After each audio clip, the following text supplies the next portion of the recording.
hacia nuestro creador. Fe y propósito en cada episodio. Fe con los Carlos, el podcast más glorioso. Buenas tardes, mi hermano, ¿cómo estás? Buenas tardes, un gran gusto en saludarle. Igual, tenemos gente nueva hoy, ¿cómo estamos todo el mundo? Aquí, mira, el programa de hoy se llama Café con los Carlos, porque tenemos un Carlos Vargas y dos Carlos Peralta. ¿Qué te parece? Sigue multiplicándose la cosa, pero Carlos, ¿quién es este señor tan maravilloso que está ahí al lado tuyo? Porque la gente a lo mejor no sabe quién es. O sea, preséntalo, chico. Mira, este señor que está acá al lado, mírenlo bien, es mi padre. Así que él la semana pasada, el día sábado, cumplió sus 93 años y al otro día le festejamos el Día del Padre. Así que, ¿qué le parece? Y ahora estoy compartiendo con él unos días y nos estamos divirtiendo mucho y más que divertirnos, trabajando mucho. A rayo, bienvenido. Entonces, ¿es don Peralta? ¿Es don Carlos? ¿Cómo es que le llamamos? ¿Cuál es la forma correcta? Podemos llamarlo Don Carlos. Don Carlos estaría bien. Don Carlos. Bueno, bienvenido, don Carlos, al programa aquí con nosotros y le damos la bienvenida a usted. Muchas gracias y bienvenidos todos los que están escuchando a su vez por medio de este hermoso programa. Sabes que el ejemplo de lo que usted ha hecho se nota en su hijo, muy buen amigo mío, y nosotros pues tratamos de compartir lo que nuestros padres realmente instaron en nosotros y realmente quiero darle las gracias por lo que usted hizo en la bendición, o sea, por tantos años. Y hablábamos la semana pasada de lo importante que fue el ejemplo de un padre. Nosotros comenzando con el ejemplo del padre que nos amó. Pero yo quisiera que usted nos diera un poquito de su historia o sea, ¿qué para usted significa eso, el ejemplo de un padre? Sí, ¿qué significa el ejemplo que un padre le tiene que dar a sus hijos? ¿O por qué es importante el ejemplo que un padre le da a sus hijos? Bueno, yo creo que su pregunta realmente es muy importante, porque debería ser, a veces no es así. El padre tiene que demostrar unas ciertas actitudes y formas de encarar ciertas cosas para que nosotros los hijos vayamos aprendiendo en su debido tiempo y que pueda ser de bendición para aquellos que nos están escuchando. Y realmente yo diría que usted ha pasado muchas cosas a través de la historia. Usted lo ha visto de todos los lados. Exactamente. Cuénteme una de los mejores momentos que usted a lo mejor se acuerda. A lo mejor de Argentina o de algún otro lugar donde usted haya estado. Alguna de esas memorias, alguna de esas cosas. Usted sabe que durante 93 años hay mucha actividad para llevar a cabo en forma especial quienes somos hijos de Dios. Y yo mientras que estaba en Argentina, era un siervo que tenía a su cargo la iglesia y evidentemente eso para mí fue siendo un motivo de bendición, pero también de aprendizaje para cómo hay que actuar, máxime en momentos cuando son tan importantes como ser aquel que tiene la dirección de la iglesia, ¿no? Así que me resulta muy interesante la respuesta de mi padre, porque tú le preguntaste por una buena memoria y fíjate que inmediatamente para él las buenas memorias están relacionadas con el servicio a Dios. Así es. Y eso significa también que entre las lecciones que él me ha enseñado, la semana pasada estábamos hablando de la lección de la humildad. Hemos estado hablando de su perseverancia, de su tenacidad. Pero hoy precisamente, ya que él lo dijo, yo quería mencionar que una de las grandes lecciones que hemos aprendido, mi hermana, yo, es su amor por Dios.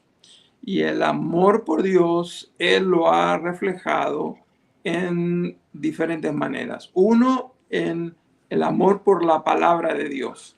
Y yo le voy a mostrar, voy a cambiar un poquito la imagen y miren, aquí mismo lo que él estaba teniendo era su Biblia y él estaba estudiando. Así que el amor por Dios, una de las evidencias en su vida es amor por la palabra de Dios. Pero no solamente amor por la palabra de Dios, el amor de él hacia Dios se ha manifestado todo el tiempo en amor por el pueblo de Dios. Y siempre ha sido un amor muy, muy práctico. Mi padre no es tanto decirte te amo, sino que más bien de mostrártelo. Y como hijo, les voy a contar por lo menos 2 historias que tienen que ver de ese amor práctico por el pueblo de Dios. Una de las historias que yo más recuerdo era que cuando yo iba a manejar por primera vez, una de las cosas que él me dijo, vas a estar manejando este automóvil, pero tú eres responsable de ir a llevar a los hermanos a la iglesia y especialmente de regresarlos, porque cuando termine el culto, el transporte ya no va a estar funcionando, así que quiero que lleves a los hermanos a la iglesia. Entonces yo le dije a mi padre, papá, el dinero que yo gano no me va a alcanzar para pagar la gasolina para poder llevar a los hermanos a la iglesia. Y yo tendría unos 17 años cuando él me dijo esto. Pues seguramente él ni se acuerda lo que me dijo, pero yo nunca me voy a olvidar. Y él me dijo, el día que no tengas gasolina para llevar a los hermanos a la iglesia, ese día tampoco puedes usar el automóvil para ti. O sea que era un amor muy concreto, muy práctico. Otro ejemplo de ese amor concreto y práctico es que una vez por semana mi madre preparaba muchas pizzas, aproximadamente unas 10 pizzas bien grandes.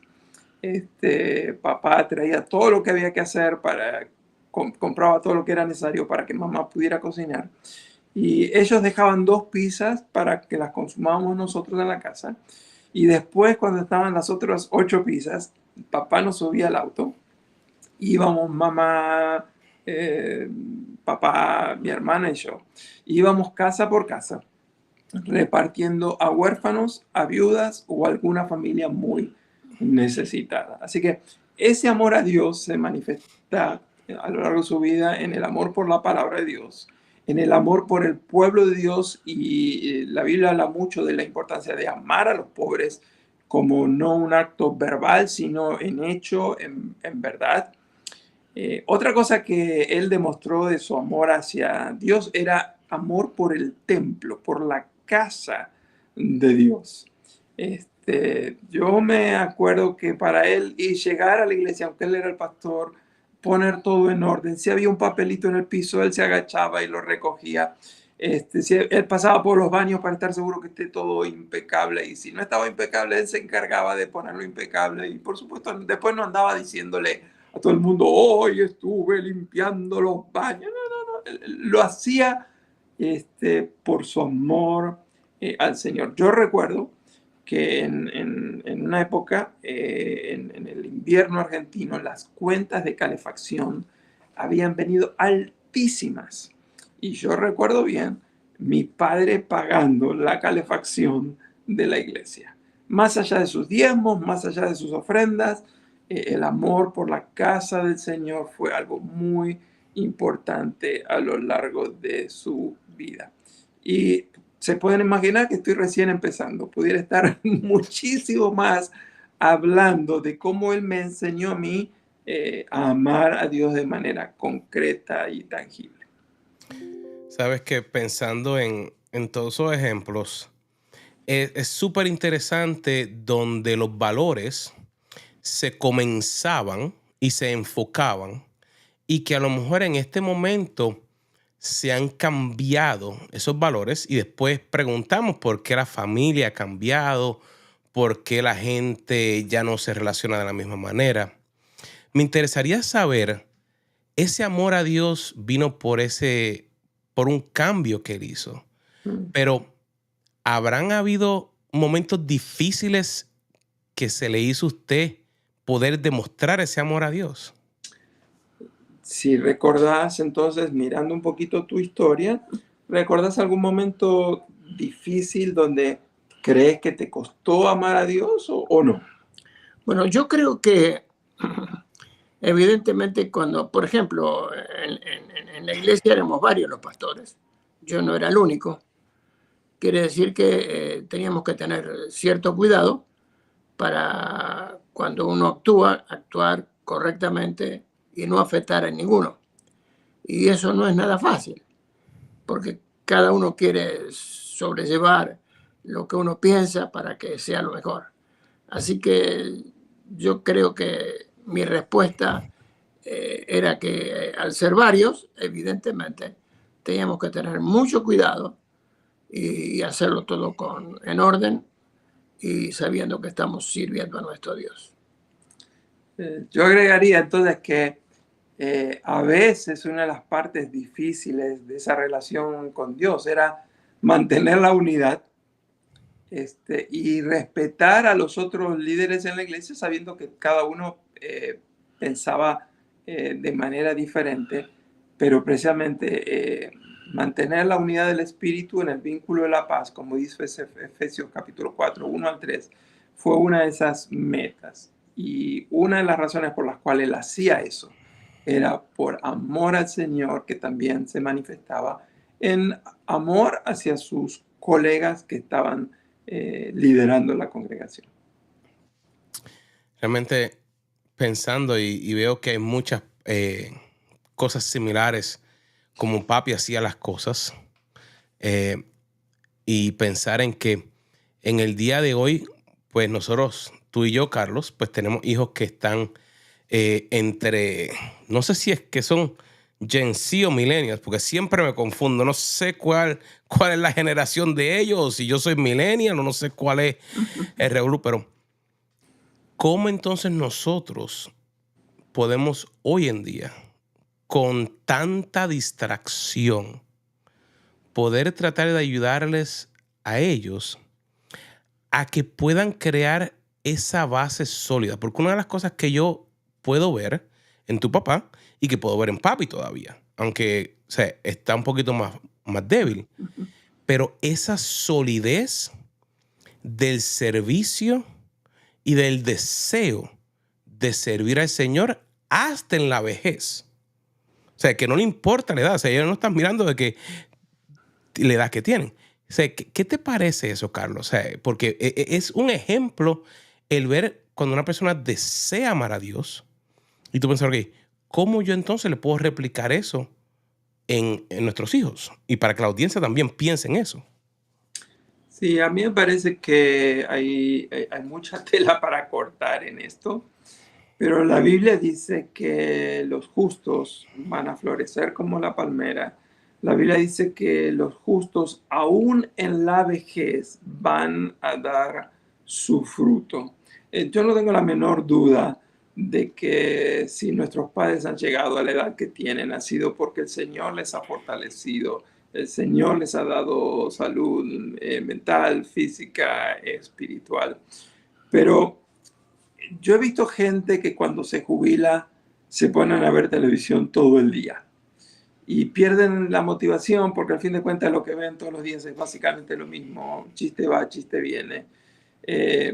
Pero nuestros padres se han enfocado en ser lo más productivos que han podido. Y parte de esa productividad se manifiesta en servir al Señor. Ayer fuimos juntos a la iglesia, me emocionó verlo a él ahí en el púlpito, dirigiendo, leyendo la palabra, saludando a los hermanos. Así que a mí me parece que esa actitud de servicio, pensar en los demás, ha sido parte del secreto de la vitalidad que mi padre tiene. Y también eso también es una, como tú decías, es una lección para nosotros. Estamos viviendo en una época diferente, nuestros hijos tienen una generación diferente. Pero lo que sí estoy seguro es que el ejemplo que uno deja, aunque en el momento ellos no siempre lo perciban, tarde o temprano da fruto. No porque lo diga yo, es porque la Biblia dice que todo lo que sembramos es lo que vamos a cosechar. Amén. Así que si sembramos amor a Dios, tarde o temprano, el amor a Dios va a dar su fruto en nuestras familias y en muchas otras generaciones. Dice que eduquemos a los niños en su camino y luego cuando fueren viejos no se van a apartar. Así que yo creo que tu padre y mi padre caminaron sirviendo al Señor con fidelidad, confiados en esa promesa, que no era tanto que ellos iban a cambiar nuestros corazones como hijos, sino que la palabra de Dios iba a hacer ese efecto y iba a germinar en nuestros corazones y ha germinado. Amén. Si nos ponemos a pensar, hay una palabra que a lo mejor no se utiliza mucho hoy, pero en el tiempo a lo mejor que tu papá y que tú creciste se utilizaba. Y es el ejemplo de ser prudente. ¿Qué es ser prudente para usted, don Carlos? Es una pregunta un poquito difícil, pero la gran realidad es que es muy importante saber de que somos prudentes, que tenemos que saber resguardar el lugar en el cual nosotros estamos colocados. Y quiere decir que todo esto demuestra de que uno quiere servir a Dios con integridad y hacerlo lo mejor posible. Yo siempre, cuando pienso en la prudencia de mi padre y de mi madre, era que a ellos les ha tocado vivir por muchos años en la casa de sus hijos. Por muchos años vivieron en mi casa, ahora por muchos años están viviendo en la casa de mi hermana. Y entonces no es nada fácil cuando uno está viviendo en la casa de otra persona. Y yo me recuerdo que cuando estaban viviendo ellos en mi casa, si en algún momento él percibía que mi relación con mi esposa estaba un poquitito tensa, ellos en vez de meterse y venir a defender a su hijo, ellos con prudencia lo que hacían es que se retiraban lo más silenciosamente posible. Y eso es un ejemplo de muchos otros que podríamos dar acerca de ser prudentes y guardar el lugar que le corresponde. Tanta sabiduría que hace falta en el día de hoy. Esa sabiduría que ustedes han podido aprender. Y yo quisiera entonces saber, ¿qué sería un área que a usted le gustaría que los jóvenes del día de hoy, o los más jóvenes, vamos a empezar los más jóvenes, pudiéramos aprender de su generación? Si pudieras darnos un consejo a los más jóvenes, ¿qué consejo nos darías? ¿En qué crees que la juventud o los más jóvenes que vos podrían mejorar? La gran realidad es que los jóvenes tienen muchas posibilidades para poder hacer una tarea correcta. Y también tenemos que reconocer que muchas veces es un poquito difícil poder llegar a concretar lo que uno tiene en el corazón para transmitirlo a los demás. Pero yo creo que con el apoyo de nuestro gran Dios es tan importante de que lo que nosotros vamos a ir haciendo, al poco o mucho, pero llega a mostrarse para que los hijos puedan aprender. Dios le bendiga. Yo siempre recuerdo que una de las frases favoritas de mi padre ha sido: Dios honra a los que le honran. Así que me parece a mí que entre las muchas cosas que él nos quisiera decir a los que son más jóvenes que él es que no nos olvidemos. Queremos ser honrados por Dios, recordemos ponerlo a él en primer lugar. Amén. Por sobre todas las cosas. Amén. Tanto que hemos visto. Y yo diría que viendo todo eso, todo ha comenzado con un liderazgo sólido. Y esa palabra a veces nosotros la entendemos porque hemos tomado el tiempo de estudiarla. Pero el liderazgo a veces en nuestros países hemos visto cosas que nos ayudan. O sea, ¿qué ejemplo de liderazgo o cómo usted pudiera explicarle qué es el liderazgo a otras personas? Te lo voy a poner de esta manera la pregunta, papá. Vos trabajaste al lado de grandes siervos de Dios. Correcto. Uno de ellos era don Carmelo Raciati. Exacto. Y entonces, ¿por qué? A ver, ¿qué pudieras decirnos de por qué el ejemplo de don Carmelo Raciati fue tan importante para ti? La gran realidad es que era el hermano don Carmelo Raciati, era un hermano que era muy fiel a nuestro gran Dios y a su vez él daba su ejemplo de cómo nosotros teníamos que ir trabajando, mirando a efectos de que pudiéramos ser de ayuda para los que están a nuestro alrededor.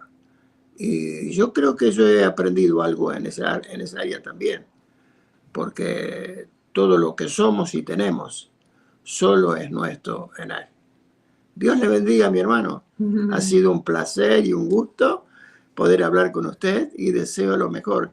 Yo lo he escuchado muchas veces porque cuando busco la oportunidad, yo también soy alguien que está frente al programa escuchándolo. Dios le bendiga. Dios me lo bendiga mucho. Gracias, papá. Muchas gracias por estar con nosotros en el programa de hoy.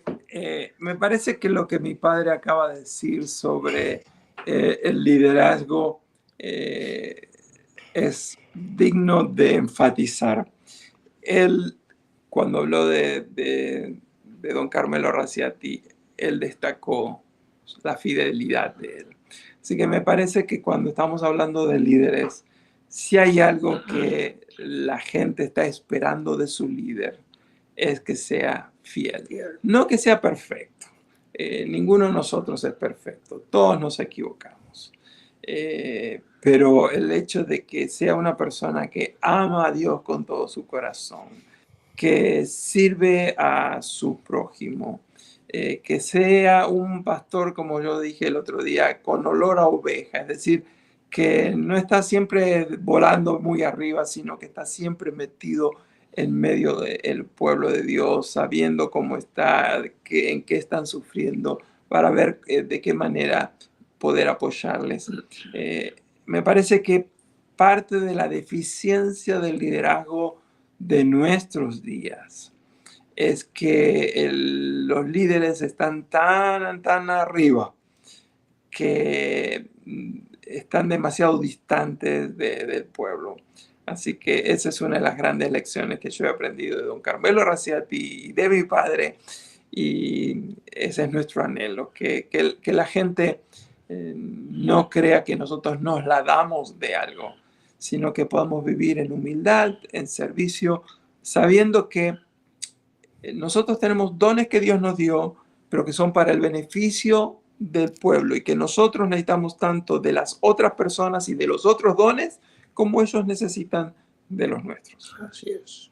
Y como tú mencionaste, Carlos, hay veces que a veces se pierde esa conexión. Esa conexión que es lo que nos hace poder ser líderes. Por ejemplo, comienza con uno querer servir a otros. Porque muchas veces las personas comienzan con ese deseo de servir, deseo de ayudar. Y yo meditaba en todas las cosas que siguen ocurriendo. Y cuando nosotros vemos lo que Dios sigue haciendo en las personas que sigue trabajando. Como tú mencionabas, Él no está buscando la perfección, sino Él solo quiere que vengamos a Él para que Él se manifieste entonces en cada una de nuestras vidas. Y pensando en todos estos ejemplos, en lo que hemos venido hablando por los últimos 3 o 4 programas, como que seguimos resonando el punto de volver al origen de Él. Volver a conectarnos con Él en medio de todas las otras cosas que a lo mejor parece que nos están echando fuera. Y yo quisiera que en estos últimos minutitos que nos quedan de este programa, porque realmente nosotros nos reunimos y se nos ve el tiempo, pero yo diría, hay cosas o características claves de una persona que desea buscar a Dios. Yo tengo unas cuantas aquí y quiero empezar a ver qué te llega a la cabeza, a ver si estamos un poquito sintonizados. Y yo diría, el primero es que debe ser una persona que está dispuesta o dispuesto a arriesgarse. Arriesgarse a no hacer lo mismo que todos los demás.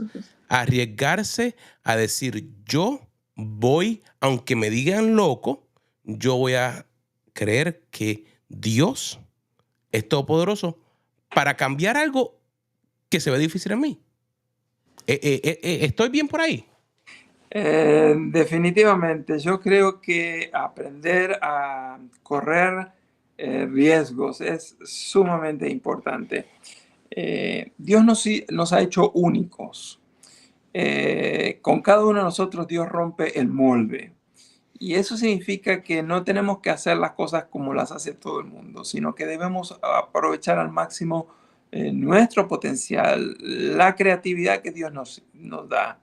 Sabiendo que va a haber mucha gente que no va a estar de acuerdo, sabiendo que hay mucha gente que no le va a gustar porque estamos rompiendo precisamente con los moldes, pero es precisamente al romperlos, es al tomar los riesgos que se producen los milagros, que se producen las grandes creaciones, las maravillas que no son nuestras, son las maravillas que Dios hace usando a sus siervos. Así que tomar riesgos. Mi padre toda su vida tuvo que tomar riesgos. Imagínate decidir cambiar de país con más de 60 años, sin conocer el lenguaje, sin saber de qué iba a poder sustentar a la familia, sin saber si iba a poder adaptarse o no, olvidándose de todos sus amigos, dejando su trabajo, dejando su casa, lo dejó todo. Así que él asumió el riesgo, le fue bien. Dios bendijo, Dios coronó ese riesgo, pero fue un riesgo imposible de describirlo. Solamente hay que vivirlo para poder tomar una idea de la dimensión de ese riesgo. Pero es un ejemplo, él vivió tomando riesgos toda su vida. Muchas veces le fue bien, a veces le fue mal, pero él fue fiel al diseño que Dios le dio. Amén. Eso realmente es de una inspiración grande y ver lo que Dios hizo. Habría tanto más, pero antes de que nos vayamos, en medio de estas cosas yo sé que tienen que haber situaciones difíciles. Y yo diría que el otro punto es que el perdón tiene que ser parte de, como diría, de estar en la mano. Antes de que ocurra cualquier cosa, ya tener el perdón listo. Porque si no, con todas las cosas que pasan, estaríamos en problemas todo el tiempo. ¿Qué te parece eso, Carlos? Mira, mi padre puede hablar mucho del perdón, yo puedo hablar mucho del perdón, pero la palabra autorizada es la palabra de Dios. Así que déjame que te lea lo que la Biblia dice acerca del perdón. Dice en Efesios capítulo 4, verso 32. Sean bondadosos y compasivos unos con otros. Perdónense mutuamente, así como Dios los perdonó a ustedes en Cristo Jesús. Gloria a Dios. Dice 1 Corintios 4, 12 y 13. Bendecimos a los que nos maldicen, dice el apóstol. Somos pacientes cuando nos maltratan. Respondemos con gentileza cuando dicen cosas malas de nosotros. Yo viví muchísimos años en mi casa. Imagínate, de soltero, 27 años viví con ellos. Y ya cuando vinimos a los Estados Unidos, muchísimos años ellos vivieron conmigo. Y yo, por lo tanto, especialmente cuando estábamos en Argentina, yo podía ver las ofensas que él recibía, los conflictos que él enfrentaba, las personas, las cosas que decían. Y él nunca se tomó todo eso demasiado en serio. Y no es que se lo tomaba demasiado en serio porque no respetaba a la persona, era porque era todo lo contrario. Él creía que todas las personas podían tener un margen de error, sea que él se había equivocado y las personas estaban en lo correcto, o que él estaba en lo correcto y las personas, al decirlo, estaban equivocadas. Entonces, en ese caso, él siempre ha compartido con nosotros la importancia de darle nueva oportunidad a la gente, de no llegar a la noche con esa frustración, con ese enojo por lo que dijeron.